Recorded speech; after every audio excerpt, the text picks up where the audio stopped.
Students, after the first lecture, today we are going to discuss one of the important theory of coordination compound known as Werner theory of coordination compounds. To explain the structure of coordination compounds, various theories have been proposed so far, but the first attempt was made by the Alfred Werner, who was the professor of chemistry and was also winner of Nobel Prize. He put forward some of the assumptions based on the experiment he did in 1893. He was known as father of modern coordination chemistry. So he did one experiment, and by doing this experiment he concluded some points, and that points are included in theory known as Werner's theory of coordination compounds. So Werner did one experiment in which he reacted silver nitrate with cobalt complex. First of all, he prepared a series of cobalt complex by using cobalt chloride and ammonia. And after preparing a series of complex compound, he prepared or he did a reaction between this cobalt complex and silver nitrate. After performing reactions, he got product, and based on the study of this product he postulated some points. So experimental verification is when silver nitrate was added to cobalt chloride 6NH3, all the three chloride ions were converted to silver chloride. It means that when he reacted COCl 6NH3 with AgNO3, he got 3 AgCl molecules or 3 AgCl ions. When he treated COCl 5NH3 with AgNO3, he got 2 AgCl molecules or 2 AgCl ions. When he treated COCl 4NH3, he got 1 moles of AgCl precipitate. So based on this performance, finally he reacted COCl 3NH3 with silver nitrate, excess of silver nitrate. He got 0 moles of AgCl precipitate, means that in that reaction no precipitate was obtained. So when you see the table here, you can clearly see that the first complex COCl 6NH3 when treated with AgCl, the total ions form 4, and out of these there are 3 chloride ions, and the formula becomes, after the reaction of COCl 6NH3 plus AgNO3, gives CONH3 by 6Cl3, and the charge on complex is 3 plus. The second set of coordination compound gives rise to 3 ions and 2 chloride ions, and again the formula is CONH3 by 5Cl Cl2, and the charge is 2 plus. Similarly, COCl 4NH3 yields 2 ions and 1 chloride ions, and the formula becomes CONH3 by 4Cl2Cl, and the charge is 1 plus. Finally, the fourth complex when treated with AgNO3, no such ions or free chloride ions were formed, and the formula became CONH3 by 3Cl3. So you can see that in all the cases the coordination number is 6, only the difference is that in the preparation of coordination compound, first compound contains all the 6 ammonia, second compound contains 5 ammonia 1 chloride, third formula has 4 ammonia 2 chloride, and the fourth formula has 3 ammonia 3 chloride. So this is the formation of coordination compound after the reaction of COCl3NH3 and AgNO3. Based on this experiment, Werner proposed some points given here. So first point he has given is the every metal in coordination compound has two types of valency. इसका मतलब है कि metal दो type की valency exhibit करता है coordination compound में। एक मेटल की प्राइमरी वैलेंसी रहती है जिसको हम आयोनाइजेबल वैलेंसी कहते हैं, या फिर सेकेंडरी वैलेंसी और नॉन आयोनाइजेबल वैलेंसी। तो किसी भी कोऑर्डिनेशन कंपाउंड में मेटल की दो टाइप की वैलेंसी रहेगी, एक प्राइमरी वैलेंसी, दूसरी सेकेंडरी वैलेंसी। उसके बाद second point is the primary valency is ionisable valency and corresponds to the oxidation state of metal ion. इसका मीनिंग है कि जो प्राइमरी वैलेंसी रहती है वो रहती है oxidation state of metal ion. जो भी मेटल के ऊपर चार्ज है या मेटल की जो ऑक्सीडेशन स्टेट है, ऑब्वियसली मेटल के ऊपर पॉजिटिव चार्ज रहेगा, तो मेटल की जो भी ऑक्सीडेशन स्टेट है वो रहती है उसकी प्राइमरी वैलेंसी, और जो कि आयोनाइजेबल है मीन्स आयोनिक है, तो उसको जो सेटिस्फाइड करेंगे वो करेंगे negative ions. Therefore the primary valency of metal ion is always satisfied by negative ions. Similarly, secondary valency corresponds to the coordination number of metal ion or atom. जो secondary valency है वो रहती है metal की coordination number, यानी कि number of ligands attach to metal atom और metal ion. जो कौन सेटिस्फाइड करेंगे? Ligands, number of ligands. Secondary valency satisfied by either negative ions or neutral molecules known as ligands, क्योंकि लिगेंड्स नेगेटिव आयंस रहेंगे या फिर न्यूट्रल मॉलिक्यूल्स रहेंगे जो कि मेटल की सेकेंडरी वैलेंसी सेटिस्फाइड करेंगे। उसके बाद का जो फोर्थ पॉइंट है, द मॉलिक्यूल और ion that satisfy secondary valencies are called ligand. Obviously the ligands which satisfy secondary valency must project in a definite direction in space. इस point का meaning है कि जो भी सेकेंडरी वैलेंसी रहती है मेटल की, वो एक फिक्स डायरेक्शन या फिक्स पोजीशन में स्पेस में एक फिक्स पोजीशन लेती है। जैसे कि अगर 6 सेकेंडरी वैलेंसी है किसी मेटल की, इसका मीनिंग है कि मेटल को 6 लिगैंड अटैच है और वो 6 लिगैंड्स अरेंज हो गए मेटल के अराउंड एक डेफिनाइट ज्योमेट्री में, डेफिनाइट पोजीशन में। हमें पता है कि अगर 6 कोऑर्डिनेशन नंबर किसी मेटल का, तो ऑब्वियसली जो अरेंजमेंट है वो रहती है ऑक्टाहेड्रल। इसका मीनिंग है सेकेंडरी वैलेंसी ये डायरेक्शनल वैलेंसी है।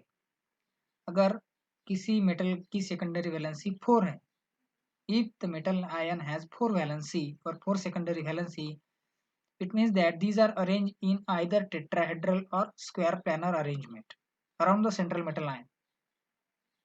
अगर मेटल की सेकेंडरी वैलेंसी 4 है तो वो दो तरह से डायरेक्ट हो सकती है मेटल के अराउंड, या तो टेट्राहेड्रल या फिर square planar. Both geometries are possible. इसका मीनिंग ये है कि सेकेंडरी वैलेंसी है कोऑर्डिनेशन नंबर जितना भी होगा वो एक फिक्स पोजीशन में अरेंज होगा मेटल के around, that is known as directional nature of secondary valency. The last point is that the ligands have unshared pair of electrons. Ligand के पास लोन पेयर ऑफ इलेक्ट्रॉन्स रहेगी और वो lone pair of electrons वो metal को donate करेगा coordination compounds form करने के लिए। So these are the important postulates of Werner theory.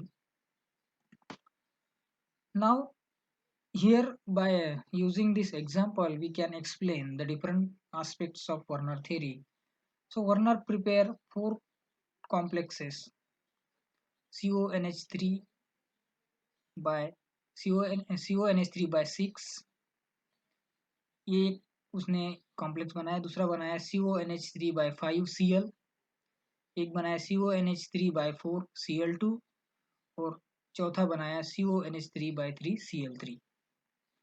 तो यहाँ पे इस डायग्राम के हेल्प से आप देख सकते हैं कि टू टाइप्स ऑफ लिंकेज है मेटल को। कोबाल्ट यहाँ पे जो सेंट्रल मेटल एटम है हमारा, और उसके साथ दो टाइप के लिंकेज हैं, एक है प्राइमरी वैलेंसी और दूसरी secondary valency. as you know that primary valency is the oxidation state, so it is equal to the positive charge on metal. अब ऑब्वियसली कोबाल्ट का जो प्राइमरी वैलेंसी है कोबाल्ट की वो है +3। इसका मीनिंग है कि कोबाल्ट के ऊपर +3 चार्ज है, और अमोनिया जो है वो न्यूट्रल मॉलिक्यूल है तो उसके ऊपर कोई चार्ज नहीं है, इसलिए जो वैलेंसी है मेटल की प्राइमरी वो है +3, और जो सेकेंडरी वैलेंसी है वो 6 है यहाँ, क्योंकि 6 अमोनिया मॉलिक्यूल्स प्रेजेंट है अराउंड कोबाल्ट। तो वो जो 6 अमोनिया मॉलिक्यूल है वो कोबाल्ट के अराउंड ऑक्टाहेड्रल अरेंजमेंट में प्रेजेंट है। तो यहाँ पे कोबाल्ट की प्राइमरी वैलेंसी हो गई +3 और सेकेंडरी वैलेंसी हो गई 6। तो जो प्राइमरी वैलेंसी है +3 वो कौन सेटिस्फाइड कर रहा है? Cl क्लोरीन, क्योंकि वहाँ पे 3 क्लोरीन है, क्लोरीन पे रहता है निगेटिव चार्ज। तो +3 और क्लोरीन के एक माइनस 3 क्लोरीन के -3, तो +3 -3 0। It means that the neutral complex is form. और जो कोबाल्ट की जो सेकेंडरी वैलेंसी 6 है उसको कौन सेटिस्फाइड कर रहा है? लिगैंड्स। कौन सी लिगैंड? अमोनिया लिगैंड, जो कि 6 है। तो दोनों ही टाइप की वैलेंसी यहाँ पे सेटिस्फाइड होगी। Primary valency satisfied bye chlorine, secondary valency satisfied bye ammonia. तो ये जो कॉम्प्लेक्स है यहाँ पे जो नंबर ऑफ आयंस फॉर्म होते हैं वो 4 होते हैं। एक 3 क्लोराइड आयंस फॉर्म होंगे और एक कॉम्प्लेक्स आयन। तो टोटल नंबर ऑफ आयंस 4। ये बहुत ही इंपॉर्टेंट पॉइंट है। The total number of ions in this case is 4। 3 chloride ions form होगी और एक complex ion. Complex ion means कौन सा? CONH3/6 3+। ये एक आयन और 3 क्लोराइड के आयन 3Cl-। तो 3 और 1 4। उसके बाद जो नेक्स्ट कॉम्प्लेक्स उसने फॉर्म किया वो है CONH3/5 Cl2। अब इस कॉम्प्लेक्स में मेटल की जो प्राइमरी वैलेंसी है वो कितनी है? 3। प्राइमरी वैलेंसी क्या है? 3 है। और वो कौन सेटिस्फाइड कर रहा है? 3 क्लोरीन। यहाँ पे भी 3 क्लोरीन अटैच है। Primary valency is indicated by dotted line. जो डॉटेड लाइन जो दिख रही है वो क्या है? प्राइमरी वैलेंसी है। और secondary valency indicated by thick lines. तो यहाँ पे मेटल की जो +3 यानी 3 प्राइमरी वैलेंसी है उसमें से 3 primary valency chloride ion satisfied कर रहे हैं। और जो सेकेंडरी वैलेंसी है कोबाल्ट की 6, वो 5 अमोनिया और एक क्लोरीन मिलके 6 सेकेंडरी वैलेंसी सेटिस्फाइड कर रहे हैं। तो यहाँ पे जो है यहाँ पे क्लोरीन ड्यूअल बिहेवियर बता रहा है। The chloride ion exhibits a dual behaviour because it is held by secondary as well as primary valency. यहाँ पे एक क्लोरीन एटम है वो डायरेक्टली अटैच है कोबाल्ट को, तो वो सेकेंडरी वैलेंसी भी सेटिस्फाइड कर रहा है और प्राइमरी वैलेंसी भी सेटिस्फाइड कर रहा है। इसलिए वहाँ पे क्लोरीन का जो नेचर है वो क्या है? ड्यूअल है। और यहाँ पे जो नंबर ऑफ आयंस फॉर्म होंगे वो होंगे 3। एक CONH3/5 Cl3+ और दूसरा 2Cl-। 2 क्लोराइड आयंस और एक complex ion, total 3 ions are form. Then the third complex form is CONH3/4 Cl2Cl. So here again the primary valence is +3 and secondary valence is 6. The complex is octahedral. The coordination number of cobalt is 6. 3 primary valency satisfied by 3 chloride ions and the 6 secondary valency is satisfied by 4 ammonia and 2 chloride, total 6 ligands. So in this compound, the chloride ion exhibits dual behavior of satisfying both primary and secondary valencies. And it will give precipitate with silver nitrate corresponding to only one chloride ion because एक ही chloride ion बचा है बाहर coordination sphere के। तो AgNO3 के साथ जब आप उसको ट्रीट करेंगे तो आपको एक ही क्लोराइड आयन या एक ही AgCl प्रेसिपिटेट मिलेगा, एक ही मोल्स ऑफ AgCl प्रेसिपिटेट मिलेगा, क्योंकि कोऑर्डिनेशन स्फीयर के बाहर एक ही क्लोराइड प्रेजेंट है। इसके पहले के एग्जाम्पल में 2 क्लोराइड प्रेजेंट थे, तो यहाँ पे AgNO3 के साथ जब ट्रीट करेंगे एक्सेस तो यहाँ पे 2 AgCl प्रेसिपिटेट मिलेंगे, 2 मोल्स ऑफ AgCl प्रेसिपिटेट।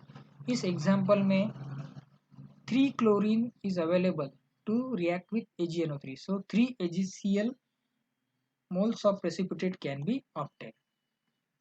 और जब एक भी क्लोराइड बचेगा नहीं कोऑर्डिनेशन स्फीयर के बाहर, तो एक भी AgCl का प्रेसिपिटेट नहीं मिलेगा, जो कि कौन सी केस में आएगा? जब CONH3/3 Cl3 फॉर्म होगा, क्योंकि तीनों के तीनों क्लोराइड आयंस कोऑर्डिनेशन स्फीयर के अंदर जाएंगे।